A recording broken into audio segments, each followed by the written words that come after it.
My girlfriend said, "I lent your car out." I replied, "I'll handle it." Then I called the detective myself, documented every message, let them find my car at her ex's house, and I just smiled because none of them knew I was already cleared. I'm Marcus, 29, software developer living in Portland. I've been with Sarah for 3 years. We met at a mutual friend's birthday party back in 2022. Hit it off immediately over our shared love of terrible action movies and Thai food, and moved in together after about 18 months. Everything seemed perfect until last Tuesday when my entire world got flipped upside down.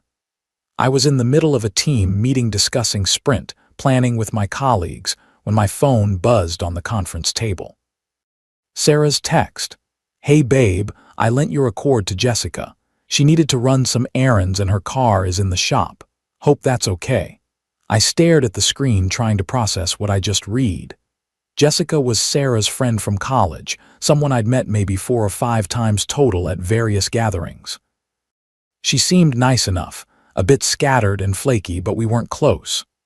And Sarah knew I was particular about my car. It wasn't anything fancy or expensive, just a 2019 Honda Accord in silver, but it was mine. I'd saved up for it, paid it off early, kept it immaculate with regular maintenance and weekly washes. I texted back, trying to keep my frustration in check. Would have appreciated a heads up first, but okay. When she bringing it back, 3 hours passed. My meeting ended. I grabbed lunch from the cafeteria, responded to some emails, and then another text from Sarah came through. So Jessica called. The car got stolen. She parked it outside Target on Riverside, and when she came back out like 20 minutes later, it was gone. She already filed a police report. "I'm so sorry, babe." My stomach dropped like I'd just gone over the peak of a roller coaster. I immediately called her, not even caring that I was standing in the middle of the office. "Sarah, what the hell happened?" I know. I should have asked you first, but Jessica was desperate and you were in meetings all morning. And I thought, where exactly did this happen?" "The Target on Riverside Drive near the mall. She was only inside for like 20 minutes, she swears. When she came back, the car was just gone." "And she filed a report already?" "Yeah, she's at the police station right now giving her statement. They said they'll call you to confirm everything since it's registered in your name." I took a deep breath, trying to calm the rising panic. "Okay, I'll handle it. Just we'll talk about this when I get home." "You're not mad at me?" "We'll talk later, Sarah. I wasn't mad exactly. I was confused, frustrated, and something else I couldn't quite name. The whole situation felt off, like when you smell smoke but can't see the fire." Jessica had always seemed flaky, showing up late to things, forgetting plans, that sort of thing, but this was extreme even for her. "The police called me around 6:00 p.m. just as I was packing up my desk. Officer Williams, Auto Theft Division. I gave him all the information he needed. VIN number, license plate, detailed description where it was supposedly stolen from. He sounded bored, like this was his 50th stolen car report that day, his voice flat and monotone. He told me they'd keep an eye out, that these things sometimes turned up in a few days, and that my insurance company would need the report number. That night, Sarah was incredibly apologetic. She made my favorite dinner, chicken parmesan with garlic bread. Set the table with candles, kept saying she'd pay for whatever deductible the insurance required, that Jessica felt absolutely terrible about the whole thing. I told her it wasn't necessarily her fault, but I was frustrated she'd lent out my car without even sending me a quick text first. We'd shared an apartment for over a year. That kind of decision should have been discussed. She promised, tears in her eyes, that it would never happen again. I wanted to believe her. I really did. 2 days later, Thursday afternoon around 3:00 p.m., I got a call from a different officer while I was debugging some code at work. "Mr. Bennett, this is Detective Rodriguez with the Auto Theft Division. We found your vehicle." Relief flooded through me. "Oh, thank God, that's great news. Where was it?" "Parked on a residential street in the Oakwood neighborhood outside 2847 Maple Drive. Does that address mean anything to you?" "No, should it?" There was a pause, the kind of pause that makes your heart start racing. The homeowner is a Derek Chen. Does that name ring a bell? My blood went cold. Derek Chen, Sarah's ex-boyfriend from college. The guy she dated for 2 years before we met. The relationship that had apparently ended badly but amicably enough. She'd mentioned him maybe twice in passing over our 3 years together, always insisting they had zero contact anymore, that he'd moved on. And so had she. Yeah, I said slowly, my mouth suddenly dry, I know who that is. Well, Mr. Bennett, we need you to come down to the station. There's a complication with your vehicle. What kind of complication? It's better if we discuss this in person. Can you come in this afternoon? I left work immediately, telling my boss I had a family emergency. The detective met me in a small, sterile interview room that smelled like old coffee and cleaning solution. He didn't waste time with pleasantries. Mr. Bennett, when we located your vehicle, we ran the plates and confirmed it matched your report. Standard procedure is to check the vehicle for any signs of tampering, damage, or evidence related to why it might have been taken. When we opened the trunk, he slid a photo across the metal table. My trunk was full, not with random junk or personal items with evidence. Opened packages with shipping labels still attached, a MacBook Pro still in its box, 2 iPads with the Apple Store stickers intact, expensive jewelry that glinted under the camera flash, a designer handbag, and even a stack of credit cards held together with a rubber band. Everything looked new, expensive, and definitely not mine. What the hell is this? That's exactly what we're trying to determine. The items in your trunk match descriptions from 6 different theft reports filed over the past 3 weeks. Residential burglaries in the West Hills neighborhood, package thefts from apartment complexes, and a smash and grab at an electronics store on 82nd Avenue. I couldn't breathe. The room felt like it was closing in. You think I stole this stuff? We don't think anything yet, Mr. Bennett, but we need to understand how approximately $15,000 worth of stolen merchandise ended up in your vehicle. You reported it stolen 2 days ago, correct? Yes, exactly 2 days ago, Tuesday afternoon. My girlfriend Sarah lent it to her friend Jessica Morrison. Jessica said it was stolen from a Target parking lot while she was shopping. The detective wrote that down in his notebook, his pen scratching across the paper. And you had no knowledge of the items in your trunk before today? Absolutely none. I haven't even opened my trunk in over a week, maybe longer. I keep my gym bag in the back seat, and I hadn't needed to use the trunk for anything. I work from home twice a week, and when I go to the office, I just grab my laptop bag. He studied me for a long moment, his dark eyes searching my face for any sign of deception. Okay, we'll need to verify your alibi for the dates and times of these thefts, and we'll need to speak with both Jessica Morrison and your girlfriend. Can you provide contact information for both? I gave him everything he needed, my hands shaking as I typed the numbers into his phone. They let me go after taking my detailed statement, but I couldn't drive my car. It was being held as evidence now, part of an active criminal investigation. I called an Uber home, sitting in the back seat in stunned silence while my mind raced through possibilities. This wasn't random. Someone had deliberately used my car to commit multiple crimes and then conveniently parked it at Derek's house. But why was it Derek? Was Jessica involved? And the question that made my stomach churn, did Sarah know anything about this? Sarah was home when I walked in around 7:00 p.m. She was sitting on the couch with her laptop, probably working on one of her graphic design projects. She looked up with a bright smile. "Hey babe, did they find your car? I've been checking my phone all day." "Yeah, they found it at Derek's house." Her smile vanished instantly, replaced by confusion. What do you mean, Derek's house?" "Your ex-boyfriend Derek Chen." My car was parked outside his house on Maple Drive, and when the cops opened the trunk, it was full of stolen goods. Thousands of dollars worth of electronics, jewelry, credit cards, evidence from at least 6 different crimes. She stood up so fast her laptop nearly fell off her lap. "That's insane. Why would Derek? I don't understand. How would your car even? That's what I'm trying to figure out. Sarah, when's the last time you talked to Derek? I haven't talked to him in years, Marcus. Not since before we met. You know that, do I? Because right now, I don't know what I know anymore. Her face hardened, defensive. What are you implying? I'm not implying anything. I'm asking direct, simple questions because my car was found at your ex-boyfriend's house full of stolen merchandise exactly 2 days after you lent it to your friend without asking me first. Jessica wouldn't be involved in something like that. Does Jessica know Derek? Sarah went completely quiet, her face draining of color. Sarah, answer the question. They dated briefly after Derek and I broke up. It was just for a few months, nothing serious. The room tilted. I sat down hard on the armchair. And you didn't think to mention that little detail when you handed my car keys to your ex-boyfriend's ex-girlfriend.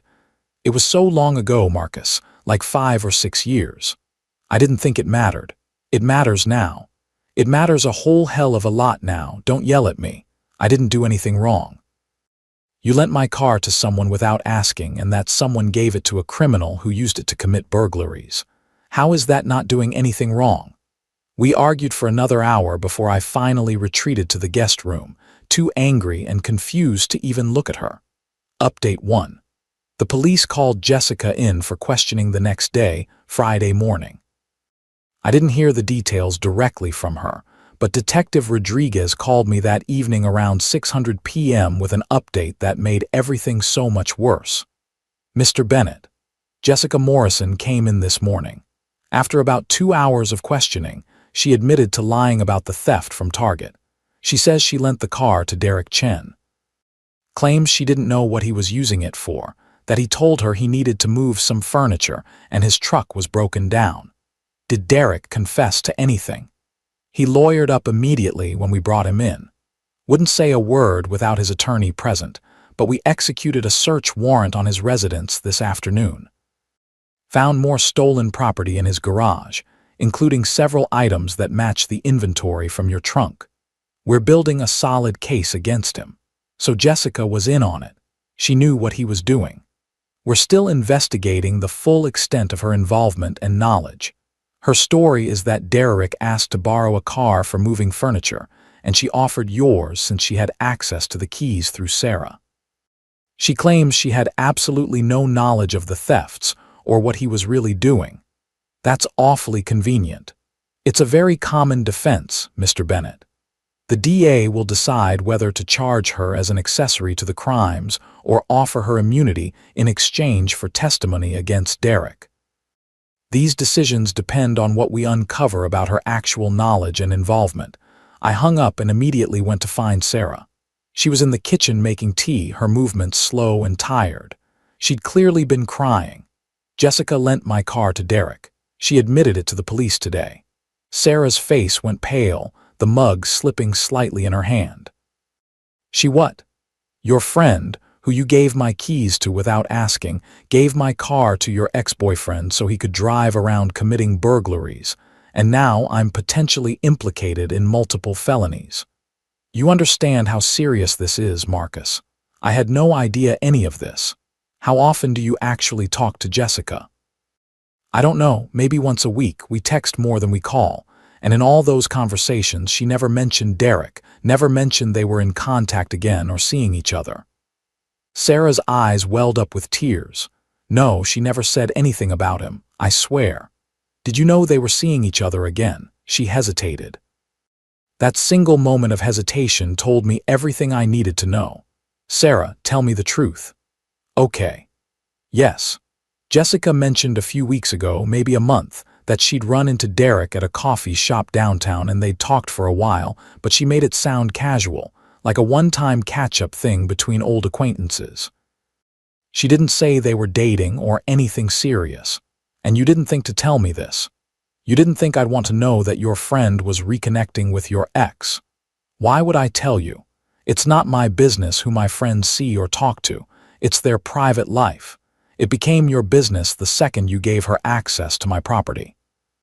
It became my business when my car ended up being used in crimes. We didn't speak the rest of the night. The silence in our apartment was suffocating. I slept in the guest room again, staring at the ceiling until almost 300 a.m. My mind spinning through every conversation, every interaction, trying to figure out if I'd missed warning signs. Update 2. Over the weekend, the story broke in the local news. Saturday morning, there it was. Serial burglar arrested after stolen goods found in vehicle. They didn't name me specifically, thank God, but they mentioned the car had been borrowed from an unsuspecting party who had no knowledge of the crimes. My phone absolutely blew up with texts from friends and co-workers asking if it was my car they were talking about. I ignored most of them. What was I supposed to say? Monday morning, just as I was making coffee and trying to mentally prepare for another awkward day of working from home with Sarah in the apartment, Jessica called me. I stared at her name on my screen for 3 rings before answering.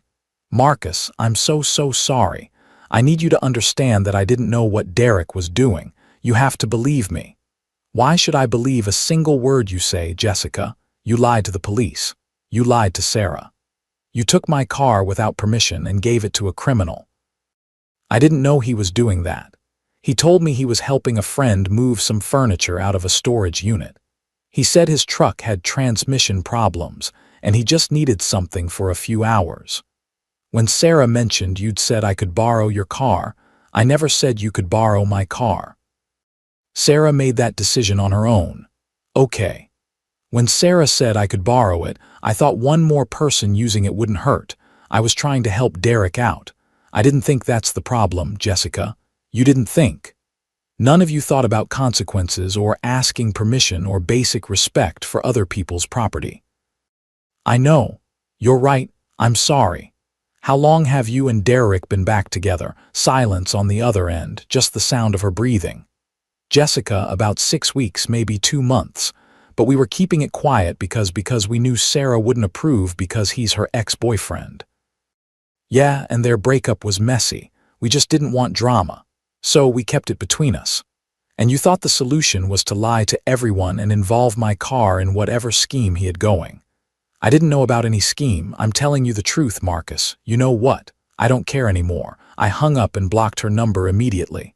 Update 3. Detective Rodriguez called again Tuesday afternoon. I was in the middle of a video call, but I excused myself immediately when I saw his number. Mr. Bennett, wanted to give you an update. We've formally charged Derek Chen with 6 counts of burglary, multiple counts of theft, possession of stolen property, and trafficking in stolen goods. The DA is going after him hard. What about Jessica? Jessica Morrison has agreed to cooperate fully and testify against Derek in exchange for reduced charges. She'll plead guilty to misdemeanor accessory after the fact and receive probation, probably community service, no jail time. So she basically gets away with it. She's cooperating, and that counts for something in the eyes of the district attorney. Without her testimony, proving Derek's intent and establishing the timeline becomes much more difficult. It's not ideal, but it's how the system works. What about me? Am I completely clear? Completely and totally clear. Your alibi checked out perfectly for all the theft dates and times. You were either at work with multiple witnesses or at home with verifiable computer activity. There's absolutely no evidence you had any knowledge or involvement in these crimes. You're a victim here, Mr. Bennett. Your vehicle was used without your knowledge or consent. Great. Wonderful. I feel so much better. I didn't feel like a victim. I felt like an idiot for trusting the wrong people. Sarah and I had the big conversation that night. I told her I couldn't trust her judgment anymore, that lending my car without permission was bad enough. But the complete lack of awareness about who she was lending it to and who her friend was secretly involved with showed a level of carelessness and poor judgment I couldn't overlook. How could I build a future with someone who didn't think through basic consequences? She cried. She apologized over and over. She said she'd do anything to make it right, that she'd go to counseling, that she'd cut Jessica out of her life completely. But some things can't be fixed with apologies and promises. Trust once broken this badly doesn't just heal. Final update. It's been 8 weeks since everything happened. Derek took a plea deal. 3 years in state prison, restitution to the victims. His lawyer apparently advised him that going to trial would result in much more time. Jessica got 2 years probation and 200 hours of community service. She moved to Arizona to live with family. According to what Sarah told me, I wouldn't know personally. I blocked her number and all her social media. Sarah and I broke up in early September, about 3 weeks after the car incident. It wasn't explosive or dramatic like you see in movies. We just sat down one quiet evening and admitted what we both knew. The trust was gone. I couldn't look at her without remembering how her poor judgment had nearly destroyed my life. She moved out 2 weeks later, staying with her sister until she found her own place. We haven't spoken since, except for one brief text exchange about splitting up the utility bills and who would keep the coffee maker. I got my car back last month after it was finally released from evidence. I paid for professional detailing twice to get rid of the feeling that it had been part of something dirty and criminal. I still drive it every day, but sometimes I look at the trunk when I'm loading groceries and think about how quickly your entire life can spiral out of control because of other people's decisions and lies. The weird part, I'm not even angry anymore. I'm just tired. Tired of people who don't think about consequences. Tired of trusting people who don't deserve it. Tired of cleaning up messes I didn't create. Tired of being collateral damage in other people's drama. But at least I know now. Never lend your car to anyone, even if the person you love vouches for them. Some lessons cost you a relationship, nearly a criminal record, and a whole lot of sleep. Edit 1. A few people in the comments asked if I sued Jessica or Derek for damages. My insurance covered the detailing costs, and I didn't have any other significant financial losses. My lawyer said I could potentially pursue civil damages for emotional distress, but honestly, I just wanted to move on with my life and forget this whole nightmare. Edit 2. For those asking about Sarah, no, I don't think she was directly involved in the thefts or had any knowledge of what Derek was doing. I genuinely believe she was just oblivious and didn't think through the consequences.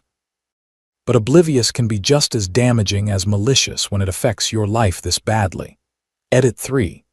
Yes, I changed my locks after Sarah moved out, and yes, I got my spare key back from her. No, I'm not dating anyone right now. I'm focusing on myself, my career, and rebuilding my ability to trust people. Therapy has actually been helpful.